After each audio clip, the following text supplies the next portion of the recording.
My name is Karen. I'm 61. I've spent nearly 3 decades in human resources, most recently at a mid-sized marketing firm in Columbus, Ohio. I've always been the kind of person who kept her head down, did her job well, and tried not to ruffle feathers. Life taught me early that quiet consistency went a long way. Nothing could have prepared me for the evening my boss Danielle invited me to her house. Danielle was in her early 40s. Confident, sharp, effortlessly elegant. She had a way of walking into a room and owning it without saying a word. As a woman a good 20 years her senior, I felt slightly intimidated at first. But over the last year we developed a surprisingly warm rapport. Coffee in the break room, laughter about office politics, book recommendations.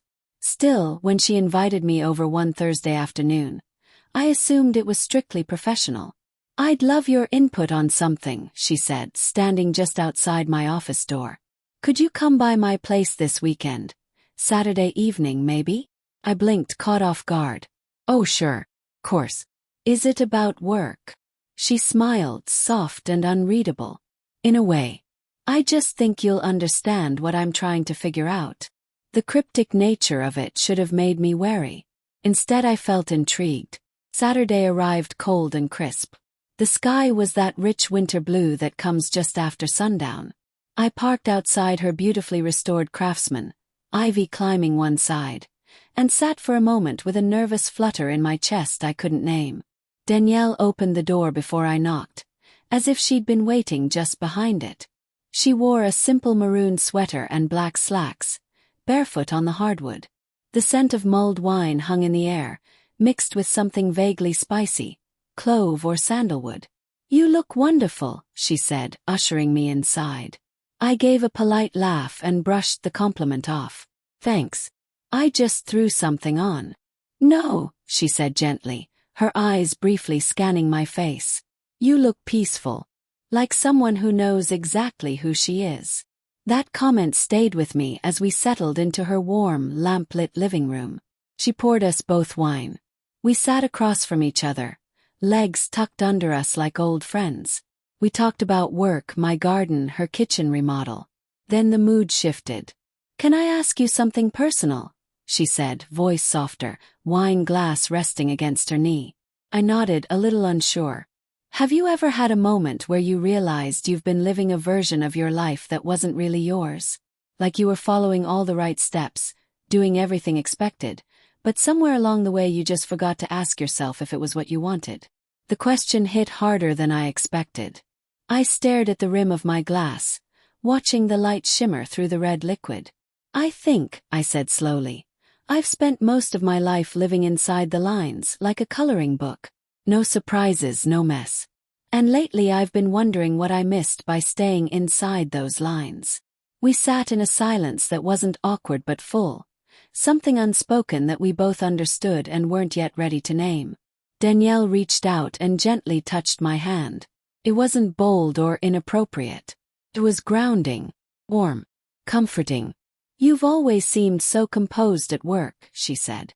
"But I see something in you, something curious, alive. Like there's a part of you still waiting to be discovered."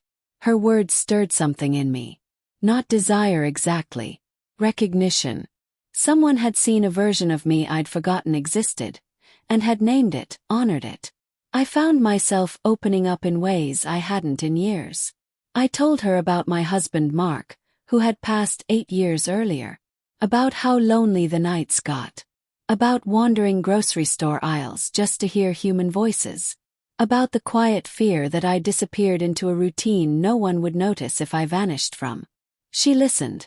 Not the passive kind people do while waiting to speak, but truly listened, her whole presence attuned. Then she said something I'll never forget. "You haven't disappeared, Karen. You've just been waiting for someone to really look." My throat tightened. I blinked back tears. Her words weren't romantic or flirtatious. They were human, honest. In that moment I realized I'd forgotten what it felt like to be seen, not as a mother or a widow or a manager, but as a woman. The night grew darker. The wine was long finished, but neither of us moved. There was something beautiful about sitting in her home in that space between friendship and something more undefined. Eventually I stood to leave. She walked me to the door, her hand grazing my arm. "Thank you for trusting me tonight," she said. Paused before stepping outside. "Thank you for inviting me." I didn't know how much I needed this. As I drove home under the faint hum of streetlights, I couldn't shake the feeling that something had shifted inside me. Not dramatically, not all at once, but quietly, like the turning of a page. I had no idea what the next chapter would bring, but for the first time in a long while I was willing to find out. The following week at the office passed with a quiet energy between us. It wasn't awkward, far from it. Something sacred had happened that Saturday night, and now we both carried it gently, protecting it from the buzz of the workday. Our conversations remained friendly and professional, but there was a deeper layer now. A warmth in her glances, a softness in the way she said my name. I found myself thinking about her more than I expected. Her voice, her calm, the way she looked at me as if I mattered in ways that had nothing to do with my resume. It was confusing, and yet not unwelcome. Friday morning, finishing my second coffee in the break room, Danielle walked in. She smiled when she saw me but didn't speak right away. She poured herself a cup, then leaned against the counter beside me. "Are you doing anything this weekend?" she asked casually. "Not really. Just catching up on laundry and maybe cleaning out the garage," I said with a small chuckle. "Exciting," she teased, then paused. "Want to come by again? I made a stew recipe I want you to try. Nothing fancy. Just company." I hesitated. Not because I didn't want to. I did. But something about the growing connection made me feel like I was walking along a shoreline, unsure how deep the water would be once I stepped in. Still I said yes. Saturday came quickly. I brought a bottle of wine and wore my favorite sweater, the mossy green that always brought out the hazel in my eyes. I told myself it was just a thoughtful gesture. Danielle greeted me at the door again, barefoot, this time in soft jeans and a loose white shirt. She looked effortlessly at ease. Her home smelled like rosemary and garlic, warm and nurturing. Dinner was easy, light-hearted. We talked about silly things.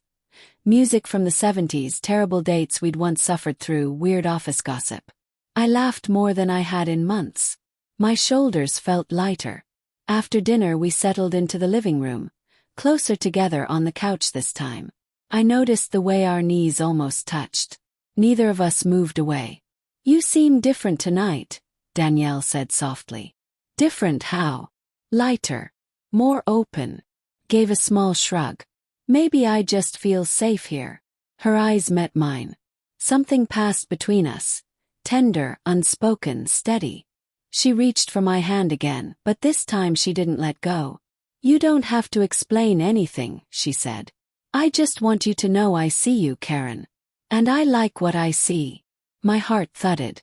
I looked away briefly, unsure what to say. I wasn't used to being on the receiving end of something so direct, so genuine. It wasn't about romance, at least not in the traditional sense. It was about connection, recognition. Two souls gently reaching out in a world that often asked women like us to be quiet, to disappear into the background. "I think," I said slowly, "I've spent most of my life waiting for permission, to feel, to want something for myself. I was a good wife, a steady mother, a responsible employee. But somewhere along the way I forgot how to want something just because it made me feel alive." Danielle didn't respond right away. She simply squeezed my hand and leaned her head lightly against my shoulder. We sat like that for a while, silent, connected, still. The crackle of the fireplace was the only sound between us. Then she said something I didn't expect. "I invited you over last week because I needed someone who wouldn't judge me. Someone who knew the value of quiet truths." "What do you mean?" asked gently. She sat up, tucking her legs underneath her. Her voice dropped, more hesitant now. "I've always been drawn to women who carry stories in their silence. Women who've lived. And I've spent so long pretending that didn't mean anything to me. But when I talk to you, Karen, I feel like I can finally be honest about who I am." I could feel her vulnerability sitting right there between us, raw and real. And I realized she wasn't the only one opening up. I think I've been waiting for someone to give me that space too, I said quietly. Danielle looked at me, really looked, and for the first time I felt like I wasn't the older woman in the room. I wasn't the widow or the HR manager or the woman who still wore her wedding ring out of habit. I was just me. And she saw that. There was no kiss, no dramatic music, just two women sitting side by side, breathing in the same quiet truth. As I left her house that night, the wind sharp against my cheeks, I felt something begin to thaw inside me. Not just the loneliness, but the parts of myself I had buried beneath duty, years, and loss. I didn't know what was happening between us, but I knew it mattered. And I knew I was finally ready to see where it might lead. The following days unfolded with a strange kind of quiet anticipation. I found myself lingering a little longer at my desk, glancing at the hallway whenever I heard footsteps, half hoping they were hers.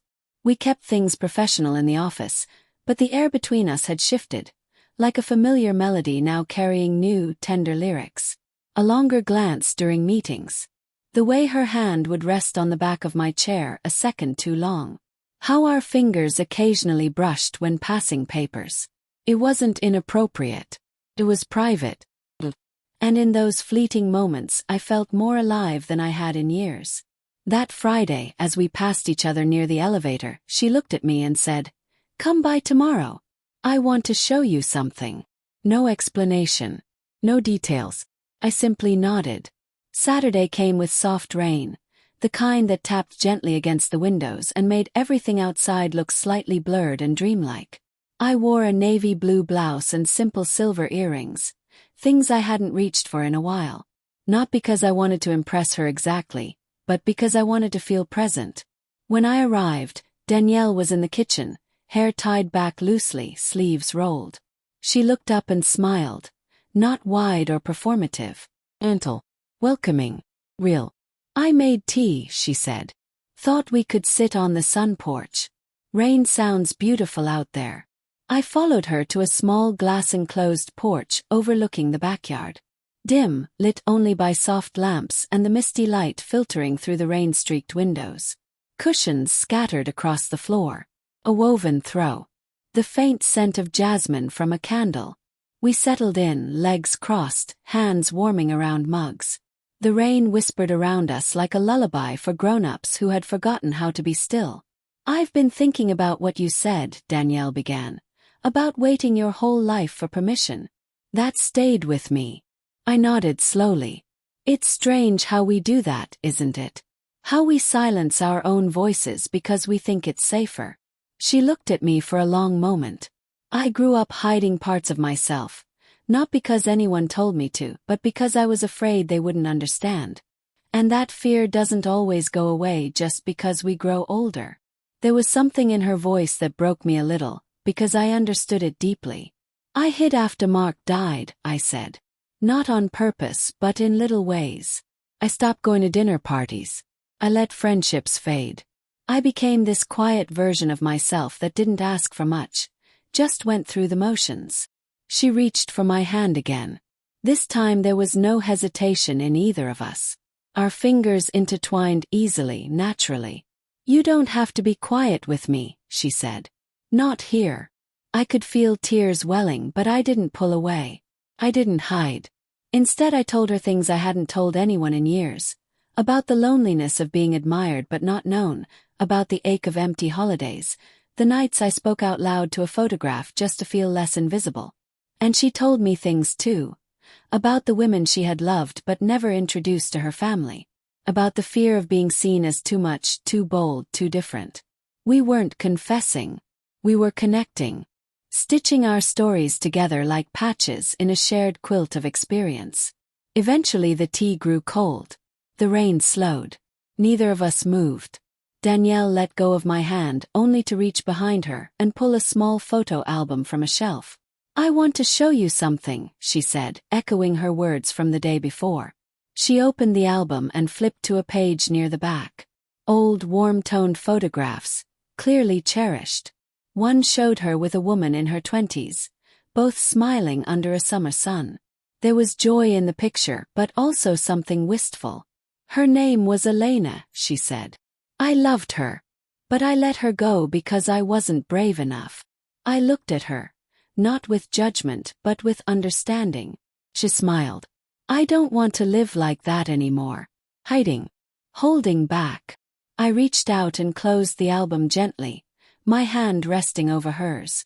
You're not the only one who's ready for something more. The words hung in the air like a promise.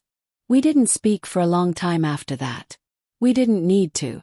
The silence was full of everything we'd both been missing: truth, recognition, and the soft blooming of something new. When I finally stood to leave, the world outside had darkened into night. But inside something felt bright. Alive. Danielle walked me to the door. She didn't kiss me, but she looked at me like she might someday. And for the first time in years, I didn't feel afraid of that possibility. As I drove home, the reflection of streetlights gliding across my windshield, I realized something important. It wasn't just about Danielle. It was about me, about reclaiming parts of myself I had quietly tucked away. I wasn't chasing youth or romance. I was embracing presence, permission, and maybe, just maybe, love in a form I had never allowed myself to imagine before. The following weeks unfolded like pages from a journal I didn't know I was writing. Danielle and I didn't rush into anything. There were no dramatic declarations, no breathless moments stolen in dark corners. What grew between us was something deeper, layered and careful, like a well-tended garden finally given the sunlight it needed. At work we kept things respectful as always. After hours we gave ourselves room to breathe. Sometimes that meant long walks through the nearby arboretum, talking about everything from childhood memories to regrets we still carried. Other times it was simple. Cooking together in her kitchen, sharing a laugh as we accidentally burned the garlic bread, or listening to records on her old turntable, the crackle of vinyl filling the quiet between our words. It wasn't the kind of connection most people expected. We were an unlikely pair on the surface. Me at 60 and recently learning how to feel again, and her just into her 40s, confident, inquisitive, carrying her own kind of sadness. But it worked because it wasn't based on appearance or novelty. It was built on truth. And when you find that, age melts away. One evening, as spring finally started to stretch its fingers into the cold, Danielle invited me over again. I had just finished pruning my garden earlier that day and still had the faint scent of lilac clinging to my sweater. She met me at the door with 2 glasses of white wine and a nervous smile. I want to ask you something, she said. I stepped inside, raising an eyebrow. That sounds serious. She chuckled and led me out to the porch where the twilight painted everything in soft lavender and gold. Candles flickered gently in the breeze. Not romantic ones, just small tea lights.